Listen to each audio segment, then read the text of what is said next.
Well, South Africa is undoubtedly a country that is battling a corruption crisis. In a Business Day article headlined, "Corruption Stops the Natural Laws of an Economy Functioning Freely," Free State University Vice-Chancellor Bonang Mohale dissects it to the very last detail. Let's now speak to the Vice-Chancellor of the university. Mr. Mohale, always a pleasure speaking to you. It is a fascinating article. I was reading through it. There's a lot of detail, but I'd like to just help me understand and viewers understand, what do you mean it stops the natural laws of an economy? What's a natural law of economy? Gareth, thank you very much for having me. So let's start by first saying, you know, in a corrupt society, in a corrupt country, even the goods and services that are paid for are not even necessarily delivered. Secondly, if they are delivered, the quality is normally low. And if the quality is low and you are the one that has received the bribe, you are unlikely to complain because you know you are already compromised.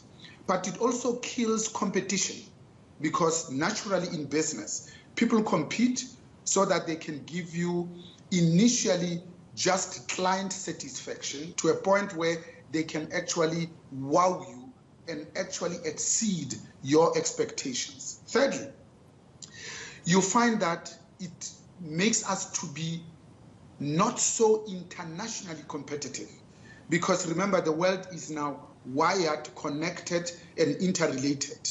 We're no longer competing only with the 55 African countries, the 1.3 billion people in Africa, but we are simultaneously, concurrently, and in parallel competing, collaborating, and cooperating with almost the 8 billion people in the world. If you look at the numbers, Gareth, that's where it really breaks your heart. I think we need to accept that 26 years into democracy, actually, corruption has now become both systemic and systematic. It is the way of doing business in this ANC-led government. So the back of the cigarette box calculations that we did, the order of magnitude, says in just 4 years of the 9 wasted years, we siphoned off 1.4 trillion South African rands. 4 years. And every year in those 9 wasted years, we've been siphoning off, on average, 200 billion just to the 2 Zupta families. When you consider that the premiers themselves were also putting their hands in the cookie jar. Mr. Mohale, it's going to raise questions, though, that even though we're talking about, as you refer to, those 9 lost years, the country's president, and indeed the president of the ANC, Cyril Ramaphosa, has come out very vocally against corruption in this country. But is it a case, do you think, that it's a talk shop? There's a lot of talk without much action, even though we are hearing that members of political parties are being held accountable for corruption. Is that enough? What do we need to do in order to stop everything that you're talking about? What actually needs to happen? So when you speak to South Africans everywhere, they're demoralized, they've lost hope, they are no longer interested in their leaders. Because remember, trust is the glue that holds together this ANC-led government to its people. So when you practice corruption, you're actually eroding that trust. Secondly, look at a simple example where in 2017, this ANC goes to Nasrec 54th elective conference of the ANC, and they take what all of us think is a good resolution that says, if you are a leader in government and indeed in the structures of the ANC, and if you are formally charged in a court of law, you have to step aside. 2017, only on the 23rd to the 25th of August, this resolution was further reiterated by the highest policy and decision-making body, the National Executive Committee, between conferences. Now we have a classical case of the Secretary General who has been formally charged not with misdemeanors, but with serious 21 corruption cases. And he's the one who has been saying, we must implement the resolutions of conference. Now he says, you know what, I've been elected by the branches, I'm not going to step aside.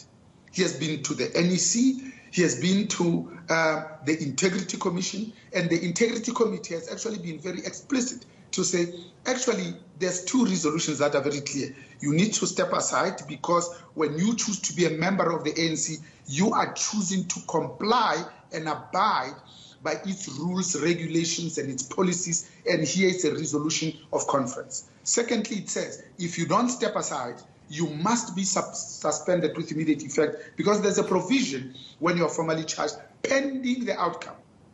Therefore, to be a leader, to say, no, I've not been found guilty by a court of law. In fact, I'm presumed innocent until found guilty. It's a cop-out. Mr. Mohale, it doesn't apply. Do you think the ANC and Cyril Ramaphosa are scared to take any action against corruption when it comes down to it? You see, leadership is not a popularity contest. What is required of South Africa today, here and now, is ethical leadership, even though it's tautologous, because leadership cannot be anything else other than ethical. Number two, we need absolute transparency.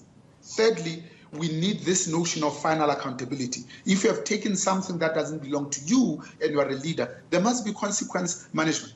How is it that we can explain away the fact that we are in a spot of bother, we are borrowing money, we're not using our own money to come up with this socio-economic stimulus of 500 billion? No fewer than 5 organizations wants the president to say this 500 billion, as you announce it, your own members are going to steal it. Therefore, put systems and processes in place to ensure that it's not stolen and be absolutely transparent. This is announced in March, on the 29th of March. Companies that have never run a fish and chip shop, some of them are construction companies, some of them were created, in fact, most of them were created precisely for looting. On the 29th of March, are awarded tenders of hundreds of millions of rands. In fact, in Gauteng, we now know for sure from the Auditor General that 2/3 of that money went to less than wholesome means. Mr. Mohale, it's a final question. I'm going to ask you just I'm going to ask you that question again in the last minute that I have with you. But I'd like to get your thoughts on this because you're speaking out very vocally against corruption. Do you think the ANC is scared in the last minute that I have with you?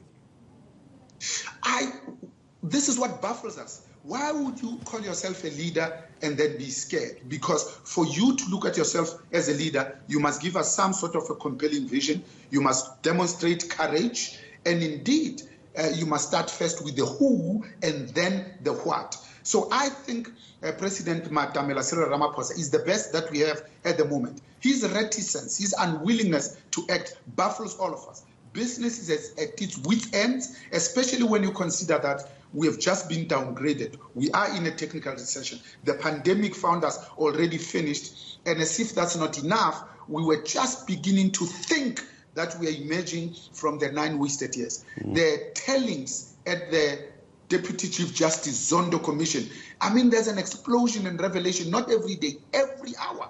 Gareth. Mr. Mohale, it's always a pleasure speaking to you. Thank you so very much for your thoughts this morning, Mr. Bonang Mohale, the Vice-Chancellor, University of Free State. If you haven't read the article, go and do it. You can find it online. You can just go and look for the article entitled "Corruption Stops the Natural Laws of an Economy Functioning Freely." It's a long read on Business Live, but it's well worth a read this Sunday.